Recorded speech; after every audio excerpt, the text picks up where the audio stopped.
passons à la politique de la ville. On va vous proposer d'approuver le contrat engagement quartier 2030. En fait, c'est le nouveau nom du contrat de ville. Je vais laisser Madame Ayeb vous le présenter. Oui, effectivement, l'État propose un nouveau cadre contractuel pour la mise en œuvre de la politique de la ville en remplacement des contrats de ville 2015-2020. La loi du 21 février 2014 a redéfini les instruments de la politique de la ville en s'appuyant notamment sur une nouvelle géographie prioritaire basée sur un critère unique, le taux de pauvreté. Elle fixe ainsi pour objectif la réduction des écarts de développement entre les quartiers défavorisés et leurs unités urbaines et l'amélioration des conditions de vie de leurs habitants en luttant notamment contre toute forme de discrimination. Les contrats de ville 2015-2020 ont été prorogés à 2 reprises et sont arrivés à échéance le 31 décembre 2023. L'ANCT a dessiné en co-construction avec les communes le nouveau contour de la géographie prioritaire. Le but de cette collaboration était de répondre aux besoins des plus fragiles et d'avoir un zonage au plus proche des réalités de chaque territoire. Dans ce contexte, le périmètre du QPV du Perrier-Livron-Château-Rouge a été élargi aux îlots Brassens, Cézanne et Éluard et passe de 3 300 habitants à 5 500 habitants. Sur la base de cette nouvelle cartographie, Annemasse-Agglo et les communes d'Annemasse et de Gaillard ont mené une consultation citoyenne pour permettre aux habitants des quartiers prioritaires de s'exprimer sur leurs besoins et sur leurs priorités pour définir le contrat engagement quartier 2030. La circulaire précisait que le contenu de la nouvelle génération des contrats de ville devait être centré sur les enjeux locaux les plus prégnants, identifiés en lien étroit avec les habitants des quartiers. Les contrats de ville pourront comprendre un volet investissement. La circulaire invite à définir des poches de pauvreté situées hors des quartiers QPV, mais couvertes par un contrat de ville, qui pourront se voir allouer une part de l'allocation territoriale. Le contrat de ville se décline autour de 4 thématiques principales définies par l'État: le plein emploi, la transition écologique et la précarité énergétique, qui est un nouvel axe proposé par l'État, l'émancipation pour toutes et tous à travers la promotion de l'éducation, la tranquillité publique et la citoyenneté, ainsi que 5 axes transversaux: la participation citoyenne, la jeunesse, le numérique, l'égalité femmes-hommes et la lutte contre les discriminations. Entre janvier et février 2024, des groupes de travail thématiques ont été réunis pour recueillir les propositions d'action des partenaires locaux.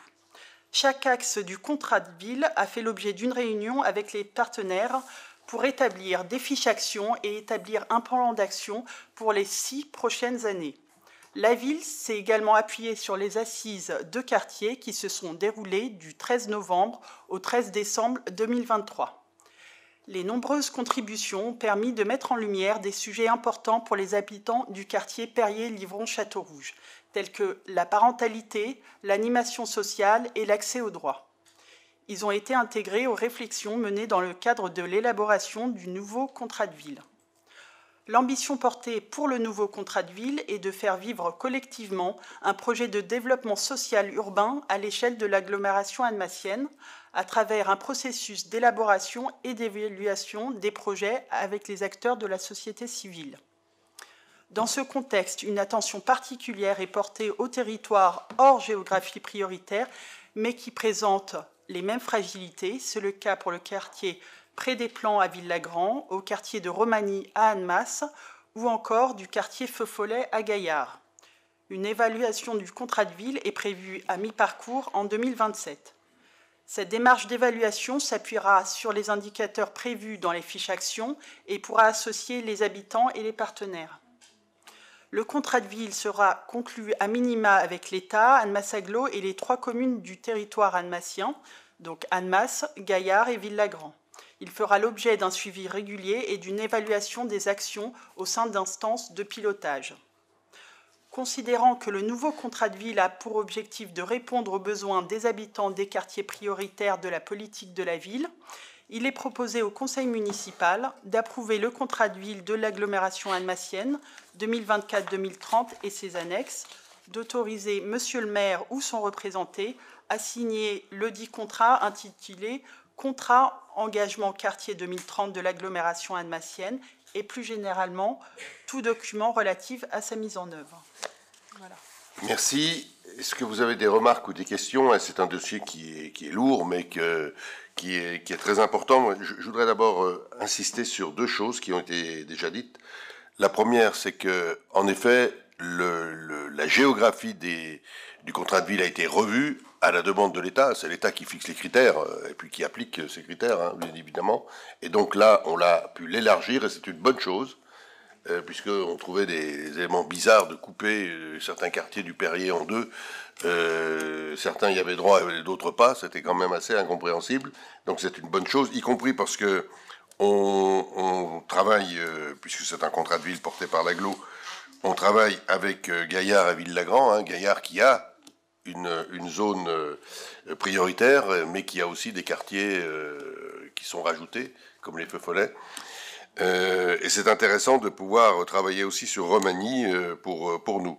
Et le deuxième élément sur lequel je voulais insister, c'est un tout petit mot, hein, le contrat de ville sera conclu à minima entre l'État, Annemasse-Agglo et les trois communes, à minima, c'est-à-dire qu'on accepte tous les autres partenaires.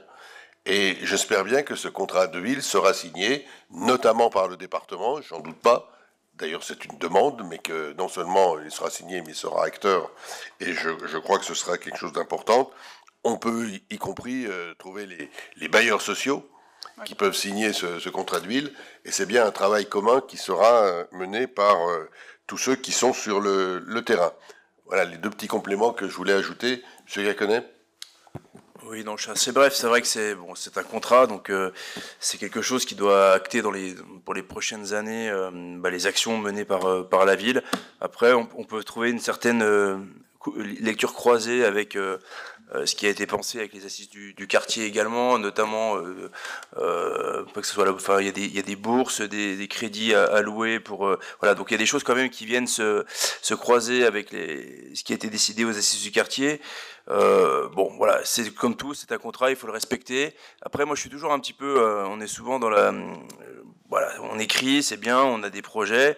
C'est vrai qu'on n'a jamais réellement, alors vous allez me dire si on le voit au quotidien, ou on parlait tout à l'heure des photos suite à des subventions, c'est bien de les voir aussi. Et je pense que le conseil pourrait justement reprendre par fiche, mais en tout cas voir les actions qui ont été réellement portées dans les contrats ou dans les actions qui ont été menées avec le contrat de ville, parce que c'est vrai qu'on vote ou on prend acte de ce contrat et voilà, on oublie, on revient en 2027, 2030 et puis on en redécouvre un nouveau. Voilà, ça serait bien des fois d'avoir des petites séances peut-être spécifiques sur les issues des contrats aussi volumineux que peut être le contrat de ville. Je crois qu'il y a lors de mon premier conseil municipal, j'avais appelé ça un sparadrap sur une jambe de bois, si je me souviens bien, en 2014 ou en 2015, pour le premier contrat de ville que j'avais découvert. Voilà, bon, j'avance un peu dans la réflexion et dans la maturité avec le temps. Il n'empêche que ce serait bien de voir des fois la finalité de toutes ces actions, bien sûr sur le terrain, mais également pour nous élus, la connaissance de tout ça. Alors, deux remarques, mais je prends en compte votre remarque sur les détails qu'on pourrait donner. La première remarque concerne le fait qu'il y a de vraies évaluations en permanence et il y a un comité de pilotage qui est très large. Hein. Quand le comité de pilotage se réunit, il rassemble pratiquement les deux tiers de la salle du conseil communautaire, c'est-à-dire qu'il y a beaucoup de monde, de partenaires, et on étudie et on valide chaque élément. Que deuxièmement, c'est normal que les actions qui sont sorties des assises soient là, puisqu'elles sont faites pour ça. Le contrat de ville ne définit pas les actions, il définit des thèmes, et les actions sont définies par les acteurs. Et on a mis, il n'y aura pas de doublon, hein, c'est simplement que ces actions qui relèvent de ce contrat de ville, qui ont été définies, qui étaient mis en avant par les assises, on va les retrouver là. Et enfin, troisième remarque, moi, je suis assez d'accord. Je me tourne vers les services pour qu'on ait une fois par an peut-être un document qui ressemble à celui qu'on voit en comité de pilotage, hein, c'est-à-dire qu'on est plus en détail, pour reprendre l'expression de Madame Niemann tout à l'heure, une visibilité imagée des actions qui sont menées et de leur évaluation. Donc, bien volontiers pour prendre ces éléments en compte. Monsieur Beauchot. Oui, bonsoir. Vous êtes un peu sévère en parlant de jambes de bois et de ce qui est fait. C'est sûr que... Pardon. C'était avant. C'était avant. Maintenant, il y a des effets très concrets que vous allez voir. C'est toujours difficile de mesurer. Alors, c'est vrai qu'il y a eu les évaluations. L'année dernière, il y a eu le bilan du contrat de ville. Mais après, voilà, quels sont les critères, les indicateurs qu'on prend en compte. Est-ce que si demain, le taux de chômage dans le quartier prioritaire baisse de 2 points, est-ce que ce sera grâce au contrat de ville? Est-ce que ce sera une politique nationale? Est-ce que ce sera... Enfin, voilà, c'est une vraie réflexion et c'est dur de trouver tout ça. Ce contrat, on ne le fait pas pour l'argent que l'État va y mettre. Hein, c'est assez anecdotique. Mais c'est vraiment l'occasion, et c'est comme ça aussi qu'il a été construit, comme il avait été construit précédemment, d'avoir un ensemble extrêmement large d'acteurs qui se sont réunis, qui ont travaillé, qui sont des associations, des institutionnels, des habitants, et qui ont travaillé sur des actions qu'ils souhaitent voir mises en place et qui vont se dérouler dans le temps. Une illustration aussi de ce contrat de ville, c'est l'appel à projet qui a lieu tous les ans. Et dans cet appel à projet, n'importe quelle structure, qu'elle soit associative, institutionnelle ou autre, demande un financement pour mener un certain nombre d'actions. Et cette année, c'est encore une trentaine de projets qui vont être accompagnés. Et puis, c'est aussi ce contrat l'occasion de réunir les gens, puisque comme je le disais, les subsides de l'État sur la question de la politique de la ville sont... au mieux symbolique, c'est aussi et c'est ce qu'expliquait Monsieur le maire quand il parlait de l'envie qu'on a de voir d'autres signataires. La chose essentielle aujourd'hui, c'est la mobilisation du droit commun, de dire, voilà, vous le département, dans votre droit commun, qu'est-ce que vous faites en plus? Et ça se traduit par exemple par le retour d'assistants sociaux sur le quartier prioritaire pour un lien plus direct avec les habitants qui auraient peut-être la difficulté de se déplacer jusqu'à côté de l'agglo. Voilà, c'est d'avoir tous ces acteurs et qu'on partage des constats, on partage des perspectives, et eux disent ok, moi de mon côté je m'investis, je vais faire telle action, telle chose sur laquelle je ne serais peut-être pas allé naturellement si on n'avait pas fait ce travail en commun. Donc voilà, effectivement, je crois que c'est peut-être dans le cadre d'une commission, ça peut être intéressant de faire des bilans un peu plus réguliers sur ce qui est réellement mis en place. Mais enfin voilà, je me réjouis toujours de la manière dont ces contrats s'écrivent, se réfléchissent, et comment est-ce que après ils vivent vraiment de manière importante tout au long de l'année. Monsieur Gaconnet, je vous redonne la parole. Oui, je clôturerai. Mais c'est vrai que je remercie l'intervention de Julien Beauchot, mais c'est vrai qu'on parlait de valoriser les entrepreneurs. Vous me faisiez chaque conseil. Maintenant, je vais retomber dans le programme de Génération 1 de masse de 2020, mais il y avait une école de codage informatique qui était positionnée au sein du quartier du Perrier. Et typiquement, quand je vois accompagner, valoriser les entrepreneurs, voilà, ce genre d'idée en fait existe déjà dans les quartiers prioritaires de Lyon ou de Paris. Et c'est vrai que je pense sincèrement que c'est ce genre d'action qu'à titre personnel, j'aimerais voir réimplanter, venir reprendre sa place au sein d'un quartier prioritaire.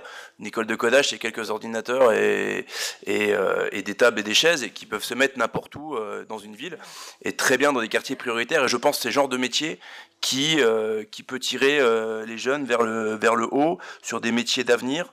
Que ce soit l'intelligence artificielle ou d'autres. Et donc voilà, c'est vraiment dans les sortir d'eux et les former dans des métiers d'avenir. Alors je sais que certains autour de la table le font déjà très bien, mais voilà, moi c'est ça que je voudrais voir comme concret en fait se réaliser dans notre ville, c'est apporter un peu de nouveauté et de tendance, voilà, de ce qui va créer de l'emploi plus tard. Voilà. Madame Ayeb, je vous laisse répondre. Puis... Alors, je me permets juste, donc, au niveau des axes thématiques, ceux-là sont définis par l'État. Donc, on part de ces axes-là. Et par la suite, il y a eu un travail avec des partenaires qui ont défini les fiches actions. Donc, on n'est pas là, nous, à faire des propositions concernant ce que l'on souhaiterait, nous, mais c'est plutôt un travail participatif avec à la fois des citoyens, mais aussi des associations qui décident de porter conjointement ce type d'opération et ce type d'action. Donc c'est vraiment un travail partenarial, on n'est pas là pour décider et dire, moi je souhaiterais telle action développée sur le territoire. Et généralement les partenaires, ils définissent ces actions par rapport à ce qu'ils voient au niveau du terrain. Donc, et ces actions, elles sont quand même développées, si vous lisez le contrat de ville, donc elles sont vraiment détaillées et vous verrez que c'est quand même assez complet et c'est un travail assez conséquent qui a été effectué avec les partenaires. Madame Niemann. Moi, je voulais simplement partager mon expérience de travail auprès de plusieurs QPV. Alors, j'ai toujours l'habitude de dire qu'en Haute-Savoie, on a des QPV qui ne sont pas forcément similaires aux grands groupes urbains qu'on peut s'y trouver, y compris à Lyon. Et ce qui est important dans le QPV, c'est de répondre effectivement aux orientations. Et la première, c'est le plein emploi. Et ensuite, moi, l'image que j'utilise, c'est les trous dans la raquette. Donc ces actions supplémentaires doivent compléter le trou dans la raquette. Et bien souvent, ce trou dans la raquette, moi je le symbolise c'est le dernier kilomètre, c'est le dernier pas à faire pour concrétiser, pour trouver des actions qui répondent aux besoins locaux. Donc effectivement, il y a des associations qui se mobilisent, qui font beaucoup de buzz sur les réseaux sociaux parce qu'elles ont un partenariat avec un grand groupe de foot, parce qu'elles font venir des jeunes, parce qu'il y a des job dating spécifiques, etc. Ça donne envie en termes d'action et c'est vraiment des choses qui sont valorisantes. Ensuite, le contrat politique de la ville, l'objectif, c'est qu'il soit construit, comme l'a dit Madame Ayeb, avec les personnes du terrain, en lien avec les actions du terrain et en complémentarité du droit commun. Donc, pour moi, c'est vraiment des choses qui sont importantes à valoriser pour notre territoire parce que plusieurs territoires n'ont plus de QPV dans le cadre des nouveaux contrats de ville qui ont commencé en 2024. Donc ça pousse aussi à la réflexion de maintenir ce lien important. Merci. Et merci. Et j'ajoute, parce que M. Bouchot y a fait allusion, j'ai demandé la somme attribuée par l'État pour Annemasse, plus largement sur les QPV, c'est un peu au-delà, c'est 80 000 € par an. Voilà. C'est une participation intéressante, mais je ne sais pas comment tu l'avais qualifié, mais c'est symbolique. 80 000, on va dire un peu plus que symbolique. Et l'autre élément, et ça répond à la remarque de M. Gaconnet, alors je ne veux pas dire qu'on fera exactement ça, mais je vous rappelle qu'il y a un axe fort qu'on essaye de mettre en place dans le nouveau quartier, l'écoquartier de Château-Rouge, qui est le pôle de l'entrepreneuriat, et qui est un axe que l'on a retenu dans le cadre du NPRU, de la rénovation urbaine, et qui devrait, je l'espère, permettre de pouvoir répondre à des implantations de formation ou d'entreprises du type de celle que vous venez de parler. Donc le pôle de l'entrepreneuriat, c'est quelque chose auquel on tient. Oui, je vous laisse répondre. Vous êtes en train de m'expliquer en fait que le contrat de ville, donc les 100 pages qu'on vient de lire, etc., ça nous permet simplement de toucher 80 000 € ou il y a d'autres choses à côté qui sont... Heureusement qu'il n'y a pas que l'État qui paye. Ah, ok, je me rassure parce que... De temps en temps, vous votez un budget, vous ne le votez pas, mais vous voyez passer des délibérations qu'il faut que l'agglo, la ville en particulier, apporte, et les bailleurs, il faut bien le dire, les bailleurs sociaux de manière importante, apportent crédit important. Mais peut-être que ça correspond, ça conforte l'idée qu'au moins en commission, on ait un rapport sur ce qui se fait sur ces contrats de ville, de manière à ce que chacun ait toutes les informations. Merci. S'il n'y a plus d'intervention, je vous propose de passer au vote. Est-ce qu'il y a des votes contre? Est-ce qu'il y a des abstentions? Merci.